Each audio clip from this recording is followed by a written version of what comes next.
This is the story of how one unremarkable man accomplished what genius never could.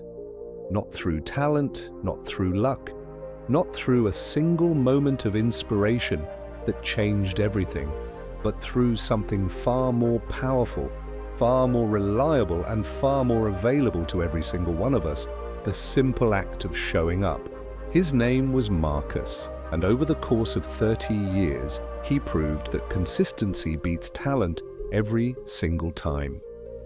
This is how he did it. Picture an old man standing before a magnificent cathedral carved entirely from a cliff face. Soaring columns rise 30 feet into vaulted ceilings.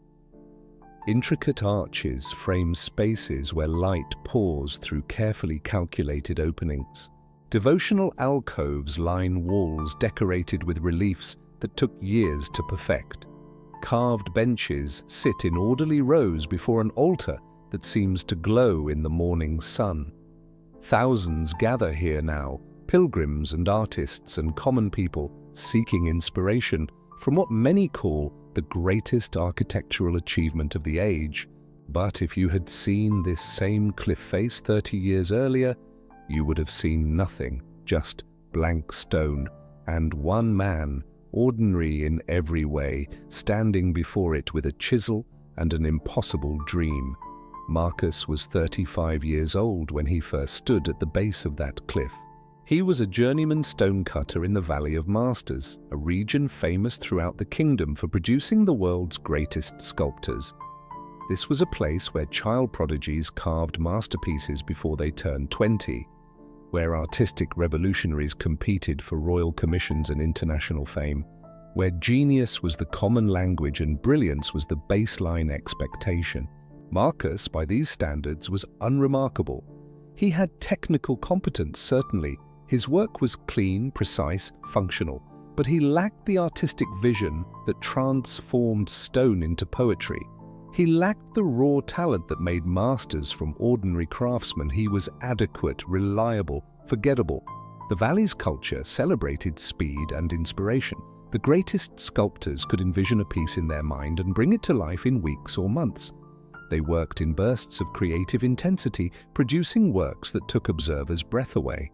Slow, methodical craftsmanship was dismissed as the refuge of those who lacked true talent. If you couldn't create quickly, if you needed years instead of months, it meant you simply weren't good enough. That was the world Marcus inhabited, and he was about to challenge everything it believed. Marcus discovered the cliff face on a routine supply trip to the valley's edge. It was massive, perhaps 200 feet wide and 100 feet tall, untouched and overlooking the entire region. As he stood before it, something sparked in his mind, not a flash of genius, but a quiet, persistent vision.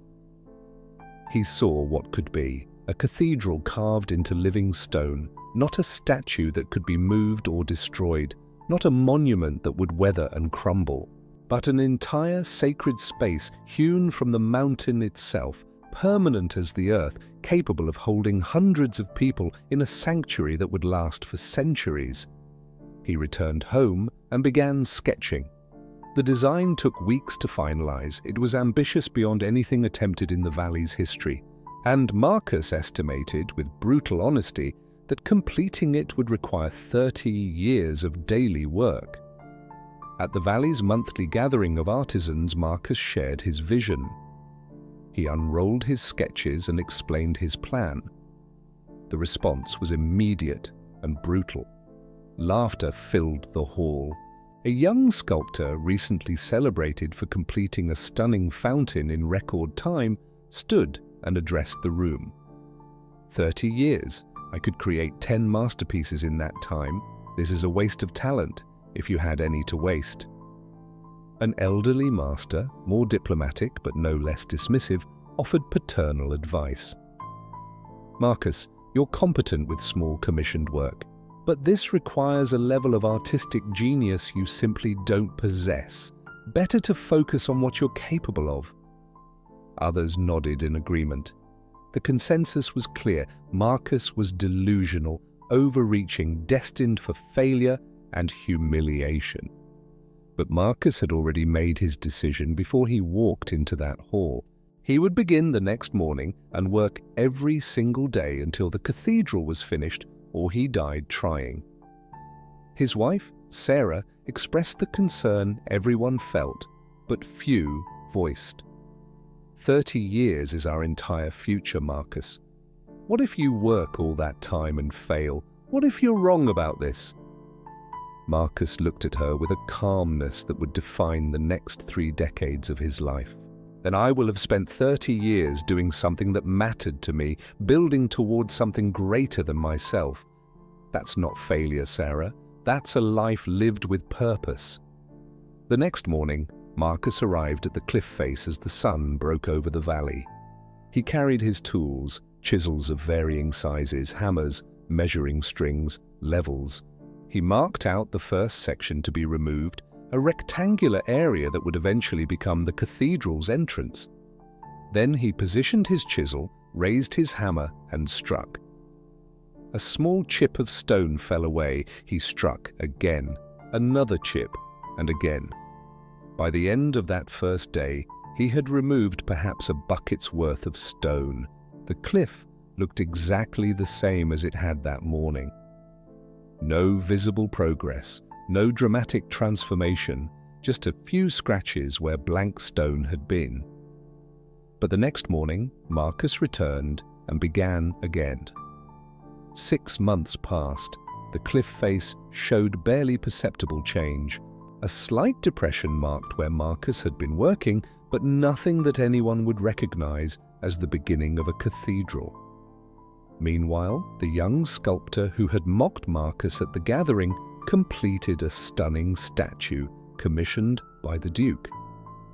It was a technical and artistic triumph carved in just 4 months. The entire valley attended the unveiling celebration. Accolades poured over the young artist. His future seemed limitless. Marcus attended the celebration as well, standing at the back of the crowd, watching the sculptor receive glory, prize money, and offers for future commissions. As Marcus was leaving, someone called out to him, "Hey, stonecutter, still chipping away at your impossible dream?" Marcus stopped, turned, and replied with the same calmness he had shown his wife. "Every day." Laughter followed him as he walked away. What Marcus understood but couldn't yet prove was that talent opens doors quickly. But consistency builds cathedrals. The first 5 years were the hardest, not because of the physical labor, but because the progress was functionally invisible. Marcus established an unbreakable routine. He rose before dawn, ate a simple breakfast, walked to the cliff, and worked until dusk. 6 days a week, without exception. His technique improved incrementally. His strikes became more efficient. He wasted less energy on poorly angled cuts. He developed better systems for removing debris. But to any observer, the improvements were negligible. In year 3, a curious sculptor visited the cliff to see what he called the Fool's Project. He found Marcus methodically chipping away at what now looked like rough, shallow depressions in the stone. Basic outlines were emerging, but nothing impressive, nothing that justified 3 years of labor. 3 years for this? The sculptor asked, incredulous. I completed the Duke's fountain in 4 months. Marcus didn't defend himself, didn't argue, didn't explain. He simply thanked the man for visiting and returned to work the next morning. Year 7 brought a crisis that nearly ended everything. Marcus was 42 now, his body bearing the accumulated strain of 7 years of daily physical labor. His hands were calloused beyond recognition, his back perpetually sore, his shoulders knotted with tension. The cliff face showed clear signs of sustained work. Deep channels marked future columns. Rough shapes indicated where arches would eventually rise. But nothing looked finished. Nothing looked like a cathedral yet. Then Sarah fell ill. It wasn't fatal, but it was serious and frightening. For 3 weeks, she was bedridden, and during those 3 weeks, Marcus continued going to the cliff every morning. When she recovered enough to speak candidly, the confrontation was inevitable. "I could have died, Marcus, and you were hitting rocks." He broke down then, the first time she had seen him cry since they were young. "If I stop now, 7 years mean nothing. It all becomes wasted time, wasted effort. I have to finish what I started. I have to." They nearly separated over this. Sarah moved to her sister's house for 2 months.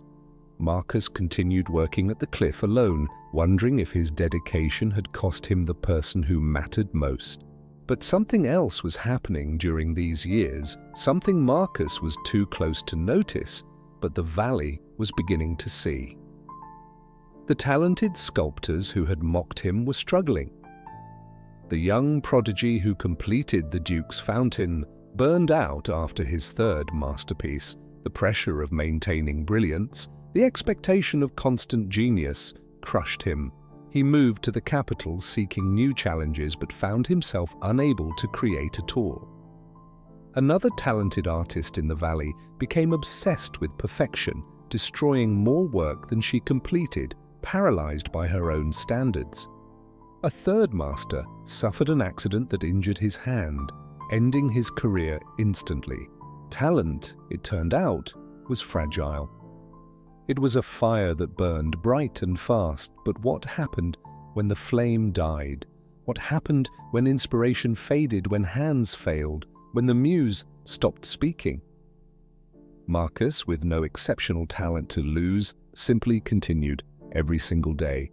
Year 10 marked a turning point. Marcus was 45, a decade of daily work invested in a project many still considered foolish. But for the first time, visitors could see actual architectural forms taking shape. A rough archway was clearly visible. Columns were no longer imagined outlines, but substantial structures rising from the cliff base. The sheer scale of the project was becoming undeniable. The mockery that had followed Marcus for years began to shift, slowly, to curiosity. A few locals started visiting regularly, watching him work in silence, beginning to understand what they were witnessing. One afternoon, a young boy approached while Marcus was taking a water break. "Sir, how did you learn to do this? How did you learn to make something so big?" Marcus smiled, his face weathered by a decade of sun and stone dust. "I didn't learn this in a day, boy. I learned it in 10,000 days, one chip at a time. I'm still learning." Years 11 through 15 brought something Marcus had never sought but couldn't avoid: recognition. He was now 50 years old, 15 years into his 30-year project. He had become a fixture in the valley, as predictable as sunrise, as constant as the seasons. His project had been going longer than some sculptors' entire careers. The valley's perspective was shifting. Visitors came not just to see the emerging cathedral, but to watch Marcus work. There was something hypnotic about it. The same motions day after day, the patience that seemed almost superhuman. Slowly, undeniably, more complex structures were emerging from the stone. Vaulted ceilings took form, detailed reliefs began to appear in alcoves, functional spaces that could actually hold gatherings became visible. A few former critics quietly admitted they had been wrong. Marcus never acknowledged the apologies. He was too busy working. Year 18 brought a test that nearly broke Marcus's resolve. He was 53 now, 18 years invested, 12 years remaining. A massive commission came to the valley, a monument for the king himself, to celebrate a military victory. The payment was extraordinary, enough to secure comfortable retirement for Marcus and Sarah, who had eventually returned to him and whose support had become his anchor. Every established sculptor in the valley competed for the commission. Marcus was invited to submit a proposal. The project would take at least 2 years of full-time work. It was the opportunity of a lifetime, the kind of commission that defined careers and secured legacies. But accepting meant abandoning the cliff work for 2 years. Everyone told him to take it. He had been working for 18 years. He had proved his point, demonstrated his dedication. No one would blame him for pursuing this opportunity. Sarah, usually his staunchest supporter, even encouraged him to accept. "You've done enough, Marcus. You've earned this. Take the king's commission." Marcus stood at the cliff face with the commission offer in his hand, wrestling with a decision that would define everything. The rational choice was obvious: accept wealth, security, recognition. But rationality wasn't what had brought him this far. He declined the commission. His reasoning was simple but absolute.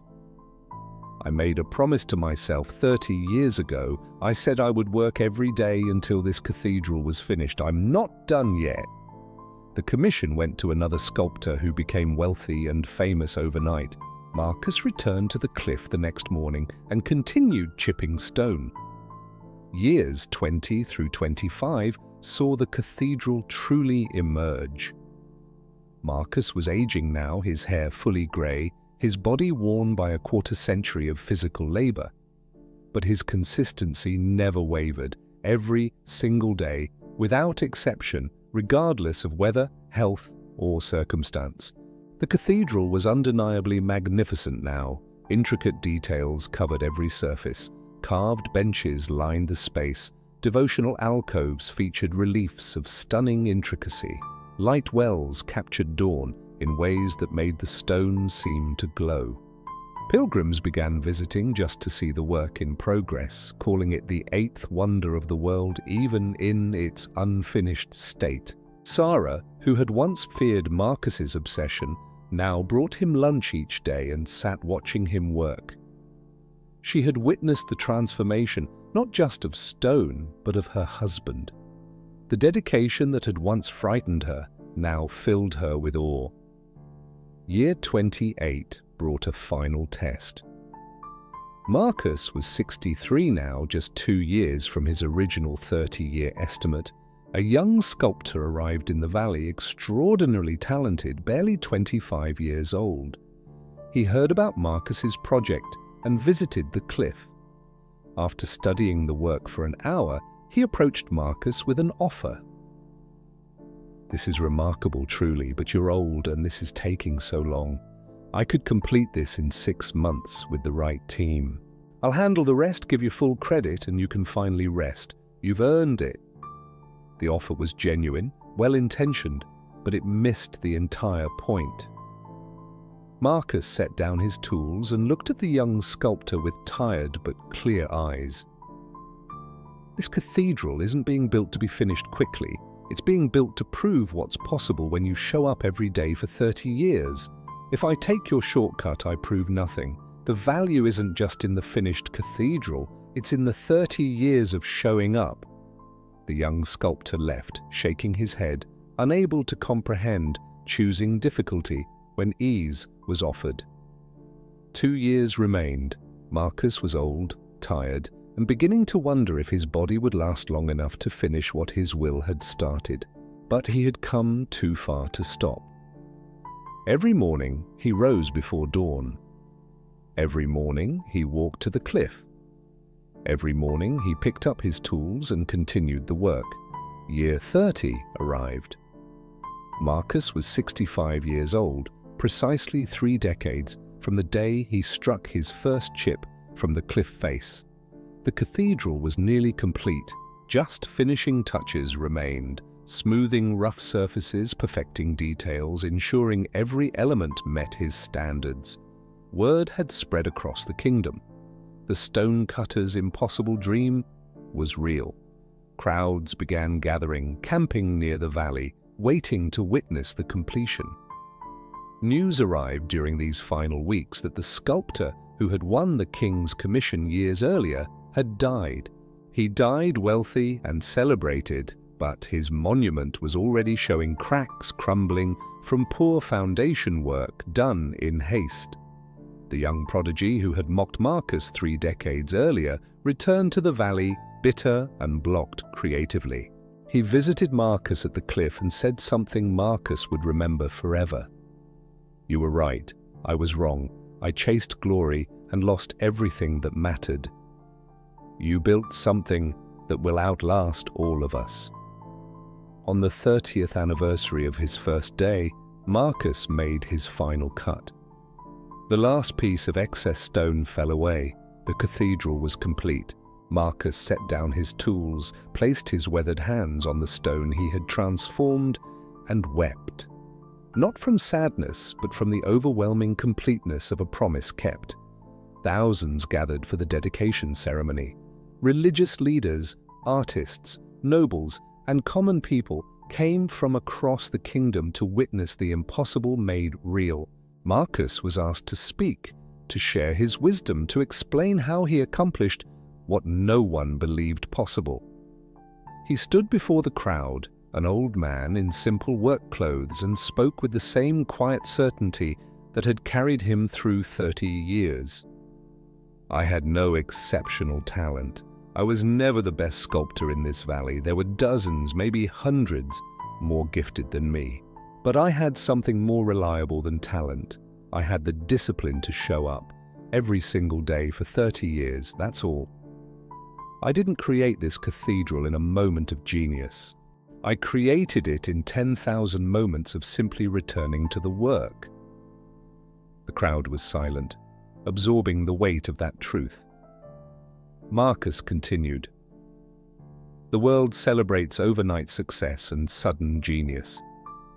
We tell stories about brilliant people who changed everything in a flash of inspiration, but the greatest achievements in history weren't built in moments. They were built in the accumulation of countless small moments, most of them boring, none of them glamorous. Talent is a gift you're born with. Consistency is a choice you make every morning. Talent gets you started, but consistency gets you finished. And in the long run, finished beats gifted every single time. He paused, looking at the faces before him. Small wins feel meaningless in isolation. One day of work seems invisible. The cliff looked the same after my first day as it did before I started. After my first month. After my first year. But small wins compound, they accumulate, they transform impossibility into inevitability, one chip at a time. You don't need to be exceptional to achieve exceptional things. You just need to show up tomorrow and the day after tomorrow and the day after that for as long as it takes. Years passed. Marcus grew old with the cathedral as his legacy, but he never stopped working with stone. He took smaller projects now, trained apprentices, and always gave the same advice. Start tomorrow. Show up the next day and the day after. Don't worry about the finished product. Just be consistent with the daily action. The masterpiece builds itself. Consistency is your only real advantage. Use it. One afternoon, near the end of his life, Marcus took his grandson to a small quarry. The boy was perhaps 10 years old, eager to learn his grandfather's craft. "Grandfather?" the boy asked. "How do I become as great as you? How do I build something like the cathedral?" Marcus handed him a chisel and pointed to a small stone. "You don't become great in a day. You become great in a day, repeated 10,000 times. Start with today. Take one chip off that stone." The boy struck the stone awkwardly. A tiny piece fell away. He looked up, uncertain. "That's all?" Marcus smiled, the wrinkles around his eyes deepening. "That's everything. Now tomorrow, do it again. And the day after that. If you do that every day for 30 years, you'll build something that outlasts us both. But it starts with today. Just today." The cathedral still stands, centuries later, carved into the cliff face, exactly as Marcus envisioned it. But his real legacy isn't stone, it's the truth he proved with his life. You don't need to be exceptional to achieve exceptional things. You don't need genius or luck or perfect circumstances. You need the courage to start and the discipline to continue. Small daily wins compounded over time beat talent, luck, and genius combined. Not sometimes, every time. Marcus wasn't special. That was the point. He was ordinary in every measurable way except one. He showed up. Every single day for 30 years, he chose consistency over comfort, progress over perfection, the daily chip over the perfect vision. And in doing so, he built something that genius alone could never have created. The valley that once mocked him now teaches his story as sacred truth. The sculptors who laughed at his impossible dream are forgotten, their works crumbled or lost. But the cathedral remains, proof that the person who shows up beats the person who shows off every single time in the only game that matters, the long one. What could you build if you showed up every single day for the next year? Not with bursts of motivation that fade by February, not with grand plans that collapse under their own weight, but with boring, unsexy, consistent daily action. 500 words written, 10 sales calls made, 1 hour of practice completed. What's your cliff face? What's the impossible thing you've been putting off because you're not talented enough, not ready enough, not special enough? Here's the truth Marcus proved. You don't need to be any of those things. You just need to start tomorrow and then show up the day after that. The cathedral builds itself. You just have to keep chipping, will you?